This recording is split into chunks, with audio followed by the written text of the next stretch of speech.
All right, everyone. I hope everybody's doing well today. Today is the man 19th 19th anniversary of the tragic events of 9/11, and this is just a quick video reflecting on that. And I just remember at the time I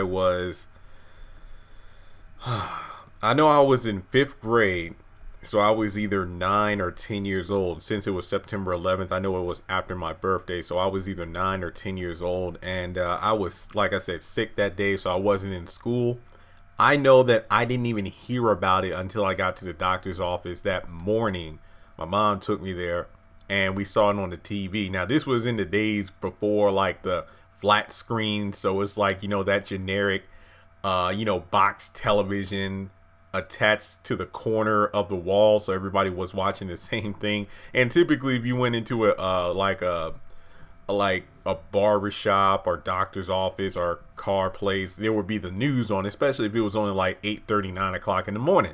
And I remember what I forgot the exact time, because remember, like, I was a kid, I really wasn't paying attention to the news like that, but it was all over the news. So my mom and I were like, what? Like, we didn't know what was going on.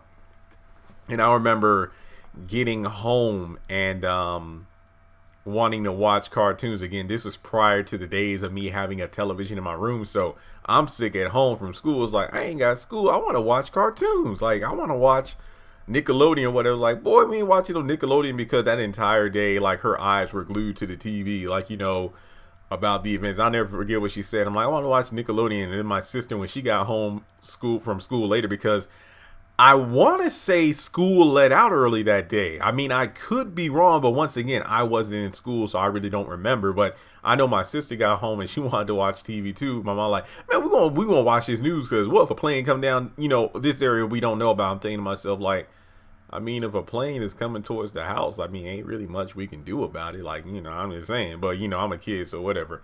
But I saw this great post here that somebody shared on Facebook. I'm just going to read it here.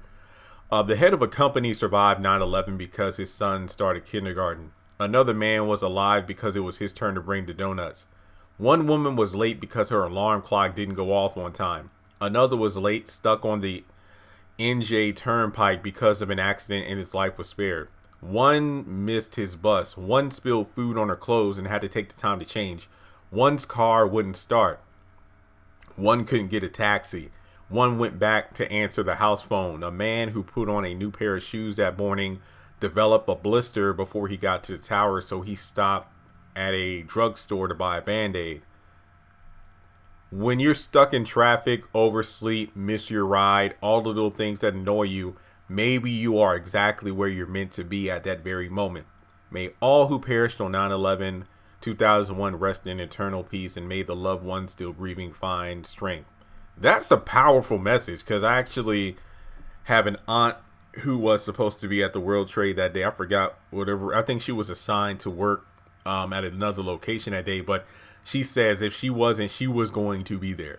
Like, that's one of those situations where you just got to stop and thank God, because yeah, it gets frustrating sometimes when certain things happen. Like, oh man, like, this place messed up my order. I got to get back in line, or traffic's pretty backed up, or what have you, my alarm went off, or the random, oh, I need to change clothes.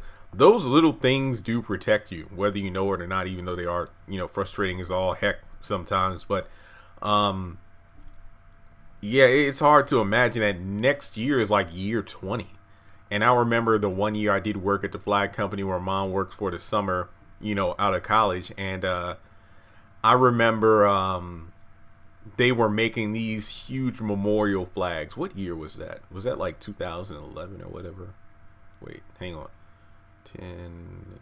Yeah, I forgot what anniversary it was. Maybe like the 15th anniversary or something like that. But they did like this huge thing at the end in Flag Company where they were making these flags that had names of all the victims. It was a really big deal, of course. So there was a massive order of that. But I really do think that overall, this was definitely one of those situations where you just never forget where you were. Like, for me, I was a kid, so I don't remember every single detail. I just know I wasn't in school.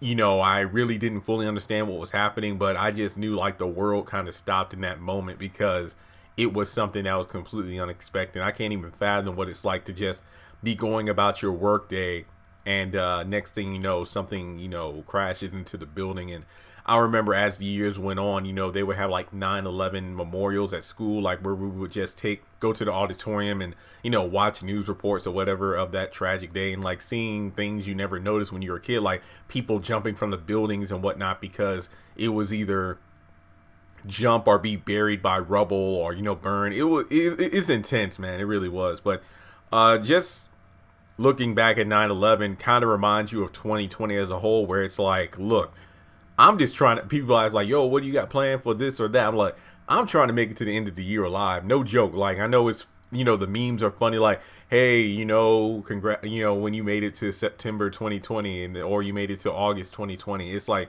it's no joke. There's a lot of stuff going on in the world right now, and I'm just trying to make it one day at a time. But, yeah, trust and believe it'll be a blessing just to make it to 2021 in one piece. But, let's not forget those in 9/11. But I really do feel like,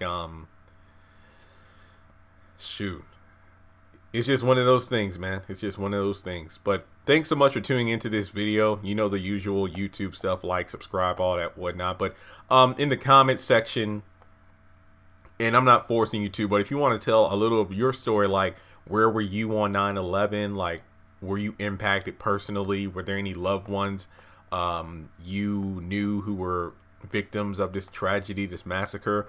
Or,